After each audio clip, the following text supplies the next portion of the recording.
O Senhor esteja convosco. Ele está no meio de nós.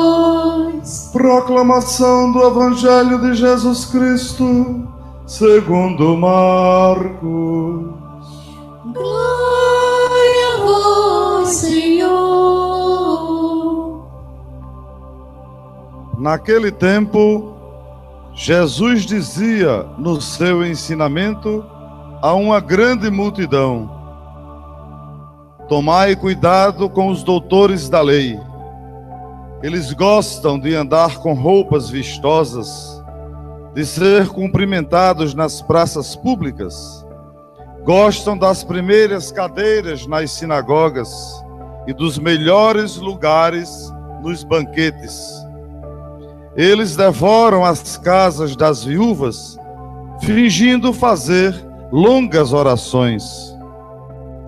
Por isso, eles receberão a pior condenação.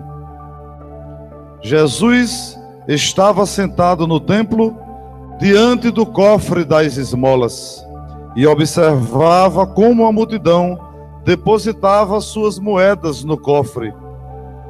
Muitos ricos depositavam grandes quantias.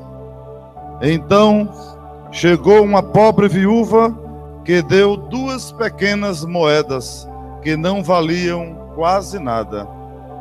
Jesus chamou os discípulos e disse: em verdade vos digo, esta pobre viúva deu mais do que todos os outros que ofereceram esmolas.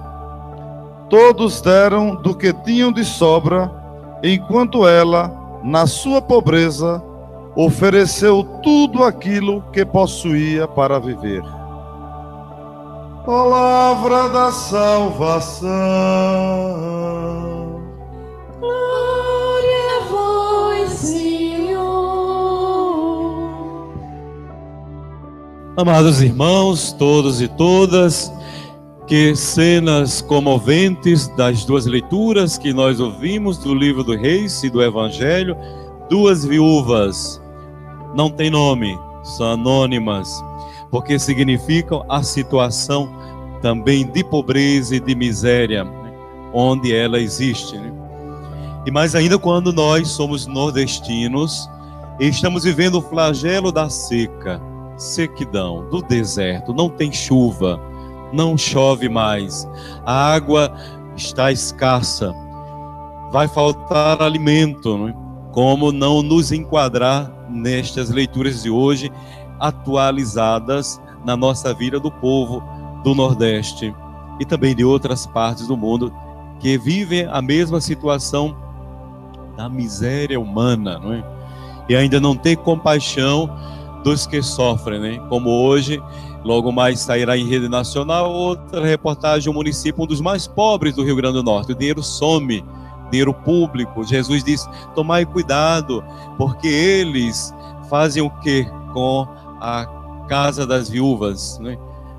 Roubam a casa das viúvas, destroem, não pensam em nenhuma situação de que os desprovidos, os que necessitados, precisam de ajuda e de intervenção imediata. Começa o episódio da fuga de Elias. A gente já falou esse ano dessa leitura, mas é bom relembrar qual é a situação de Elias. É chamado para combater a idolatria ao deus Baal, que Jezabel traz da Fenícia, este culto ao deus da chuva e da fertilidade. Acabe faz um templo, obedecendo à esposa, esse culto à esposa, propaga o culto a este Deus, né? Trai Yahvé, não é mais o único Deus em Israel, né? Mas Baal é conhecido. Elias, de certa maneira, ironiza os sacerdotes de Baal, que mandam chuva e não chove, né? 3 dias os sacerdotes de Baal invocavam o seu Deus e nada acontecia, né? Deserto pleno, sem chuva. Depois Elias passa a fio de espada mais de 400 sacerdotes. Claro que a rainha não gostou e decretou a morte de Elias. Por isso que Elias, né, a gente vai ver no Monte Carmelo a primeira fuga de Elias, e agora ele foge para a Fenícia, do mesmo lugar onde saiu a rainha, né? Veja que ironia. E ali a mensagem: lá onde tem a idolatria ao Deus Baal, Israel, Deus é poderoso. Não chove, é um castigo, vai ter seca.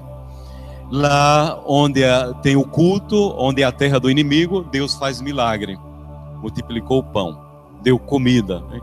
Então a soberania de Deus, ela é bem plena e conhecida entre nós, né?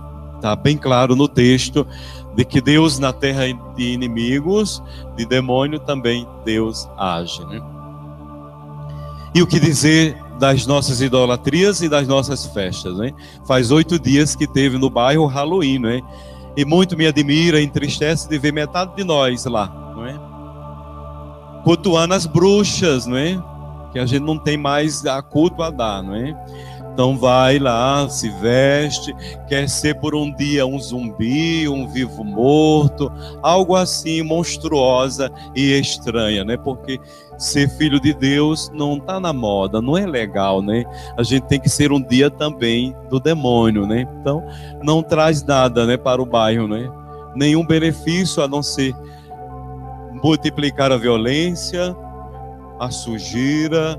Na segunda-feira, intransitável, horrível a rua, não é? Tudo que era de lixo, de porcaria. Pergunta os moradores, a gente ouve, não é? A praça devastada e nenhum bem, né? Nada de bom. E ainda veio um episódio de uma possessão na segunda-feira, antes da missa aqui da noite, não é? Um garoto, um jovem, possuído pelo demônio. Se a gente cultua, ele vem, não é? Se chama, ele chega, não é? Se a gente é de Deus, será inteiramente de Deus. Então, muita atenção para a gente não introduzir o que não é nosso, nem cristão, né? A gente vai se americanizando e pouco a pouco vai amenizando, até achando que tudo é muito normal, muito bonito, né? Fazer com que as bruxas tenham também o seu culto e o seu dia, né? Com certeza quem da paróquia, os jovens e casais que forem esse ano, o próximo não irão.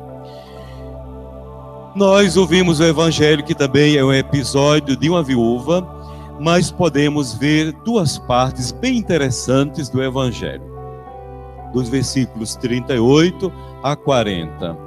Jesus nos adverte, ensina, até nos repreende o que nós não devemos ser, que tipo de cristão devemos evitar.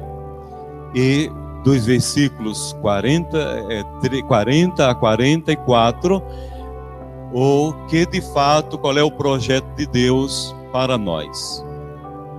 O que deve evitar? Em primeiros lugares, as ambições, não é? Aqueles que devoram a casa das viúvas, não é atitude cristã, não é comportamento do discípulo, do missionário, do batizado, nem da batizada. De forma alguma, a gente pode fazer uma religião estéril de quê? De teatro, de falsidade, cheia de gritaria, de histerismo, gente caindo no chão, prometendo só milagres, promessas falsas, né? E achando que é de Deus, que é religião boa, não é?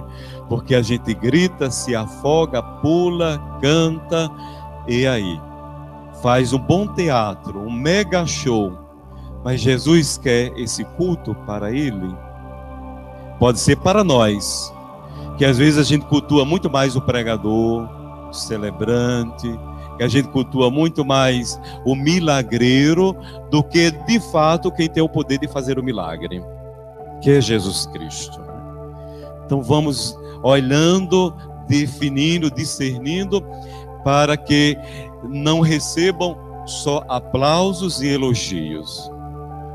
Desconfiar sempre dos elogios demasiados, porque alguma coisa poderá não estar boa, ou ao mesmo tempo nos tenta, nos tenta a ser suntuosos, não é?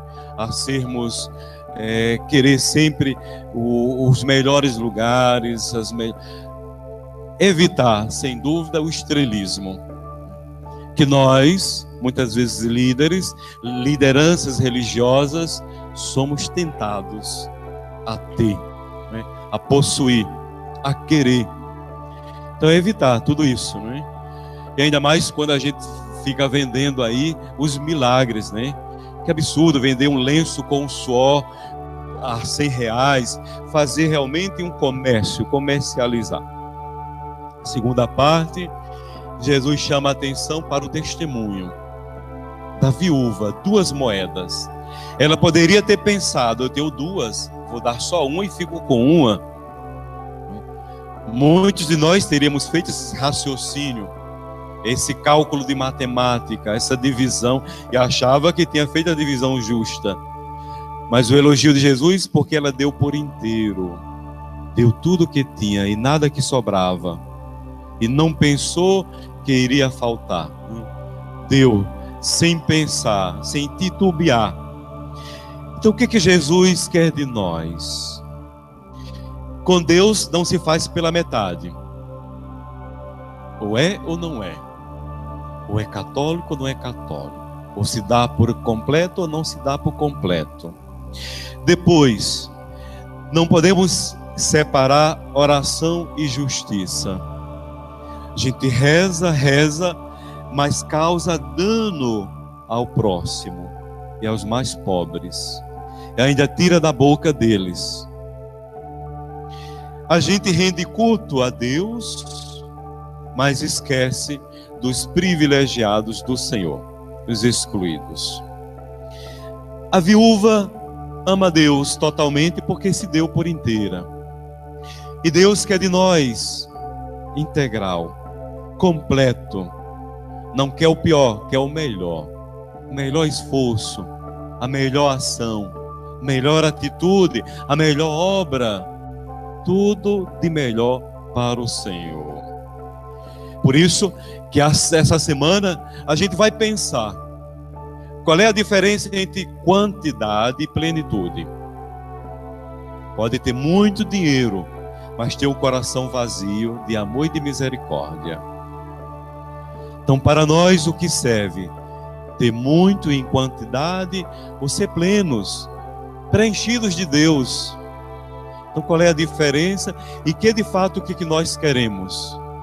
Seguir a viúva plenamente de Deus, com a sua pequena oferta, ou nós, vazios do religioso, do sagrado, mas com o bolso cheio? O que vale a pena para nós? Louvado seja o nosso Senhor Jesus Cristo.